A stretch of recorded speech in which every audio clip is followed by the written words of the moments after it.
It was supposed to be a regular summer afternoon. Grilled corn, smoke in the air, kids running around barefoot, and the sizzle of steaks on the family grill. I showed up, like always, arms full of homemade food, with a quiet smile and a hope. Foolish, naive hope. That maybe this time, someone would say they were glad I came. Please subscribe to our channel and tell us in comments from where are you watching this video. But, as usual, I was the extra. The invisible one. Plates passed around me. Conversations carried on through me. Every inside joke was another reminder that I was outside of whatever this family had become. Then it happened. We were all seated at the long backyard table. Dad was pouring lemonade, Mom fussing over my sister's hair, even though she's 30 and still acts like a princess. I reached for a bowl of salad, and that's when my sister, bright, golden-haired Cassidy, let out a laugh so sharp it sliced through the air. "You know," she said loud enough for the whole table to hear, "if you disappeared tomorrow, no one would even notice, or care." The table burst into laughter. Even my mother chuckled behind her napkin. My father, without looking at me, muttered, "Come on, Cass. Don't be so harsh." But he didn't say it to defend me. He said it the way you swat a fly, mildly annoyed, not disturbed. I sat there, frozen, the fork in my hand heavy as lead. And in that moment, I understood something painfully clear. They didn't just ignore me. They liked the idea of forgetting me. Cassidy tilted her head with that smug grin. "Just saying, it's not like anyone would miss you." I stood up. I didn't say a word. No shouting, no tears, no dramatic speech. I just placed my untouched plate on the table, straightened my shoulders, and walked out, past the fence, down the gravel driveway. And I didn't look back, not even when I heard Cassidy whisper, "Where's she going now?" Drama queen. I disappeared. Not for a few hours, not for a weekend, for 2 years. No social media, no texts, no updates. I moved 3 states away, changed my number, legally adjusted my name. I found a job at a community foundation. I worked hard, studied harder, and built something of my own. Quietly, in the shadow of the silence they gave me. What they didn't know was this. When I left, I didn't just disappear from their lives emotionally. I left with a key. Cassidy didn't realize that while she was partying through her 20s and racking up debt, our grandfather, the one she never visited, had quietly changed his will. He was the only one who ever really saw me. I used to bring him groceries when no one else bothered. We'd talk for hours while he watched the sunset from his porch. When he passed, I was the sole inheritor. Cassidy never found out. Not yet.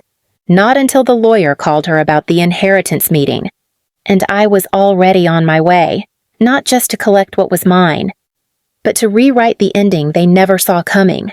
The meeting was held in a bland legal office downtown.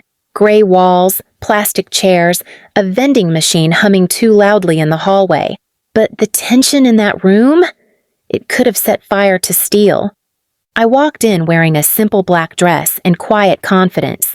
My hair was pinned up, my heels soft on the linoleum. Across the room sat my parents, pale, aged a little more than I remembered. Mom clutched her purse like it was a lifeline. Dad looked up at me like he was seeing a ghost. And there she was. Cassidy, still golden, still smug. Except now she looked confused and annoyed, like someone had told her the cameras weren't rolling on her life anymore. "You came?" she said, as if surprised I'd been invited. "I was requested," I replied, calm. The lawyer, a stern man named Mr. Harrow, adjusted his glasses and began. "As the executor of Mr. Clarence Hammond's estate," he said, "I'd like to thank all of you for being here today. Mr. Hammond left behind a sizable inheritance and a very specific will. I'll now read it per his wishes." Everyone leaned forward. My parents, suddenly hopeful, Cassidy, practically giddy. She tapped her manicured nails on the table, impatient. "To my granddaughter Cassidy," the will read, "I leave the photograph she took with me on her 10th birthday. It remains the last time she visited without needing something."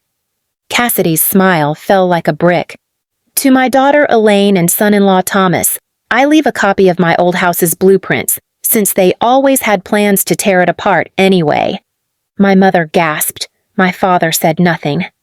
And to the only person who ever sat with me when I was in pain, who never asked for anything but gave me time, laughter, and dignity.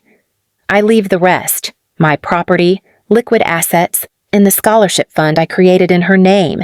May she never again be told she doesn't matter. The room was silent. Mr. Harrow placed a thick envelope in front of me. My name was embossed in gold ink. Cassidy let out a breath that sounded like a curse. "What kind of joke is this?" she snapped. "You're giving everything to her. She doesn't even exist in this family anymore." I looked at her, eyes calm. "Exactly! You ran away," my mother barked. "You abandoned us, and now you show up for the money?" "No," I said quietly.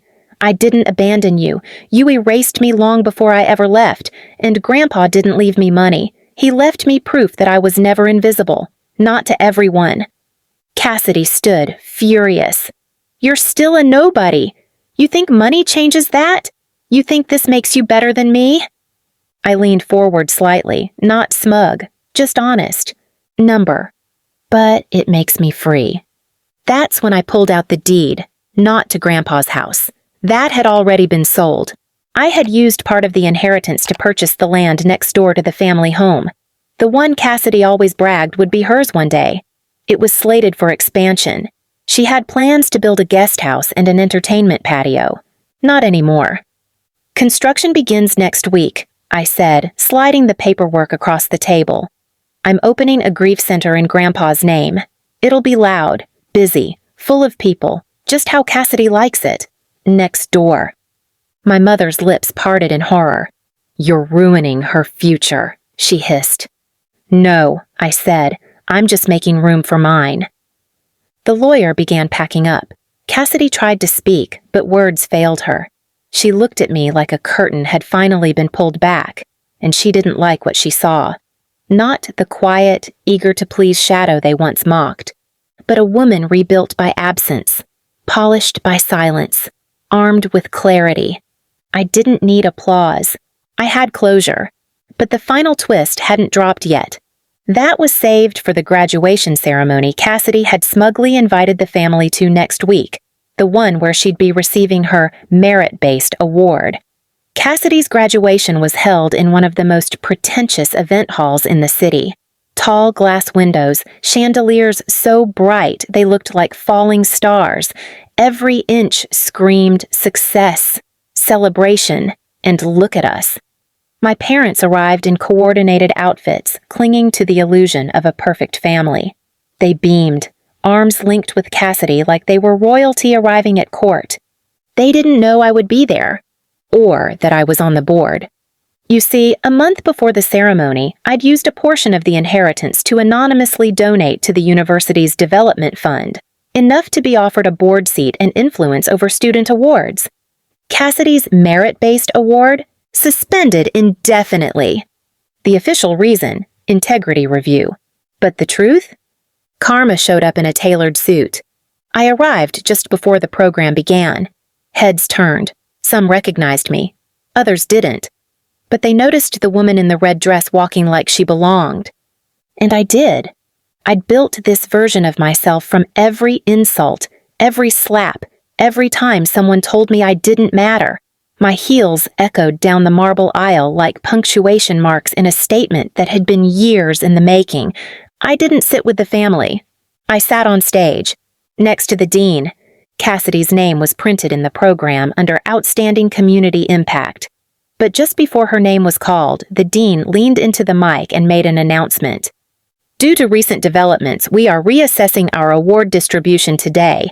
Instead, we'd like to recognize a contributor whose dedication, generosity, and resilience embody everything this institution stands for." I didn't expect it. When they said my name, there was a beat of silence, then applause, confused at first, then thunderous. Cassidy's face froze. My mother blinked like she'd seen a ghost. My father actually turned to me, but his face was unreadable.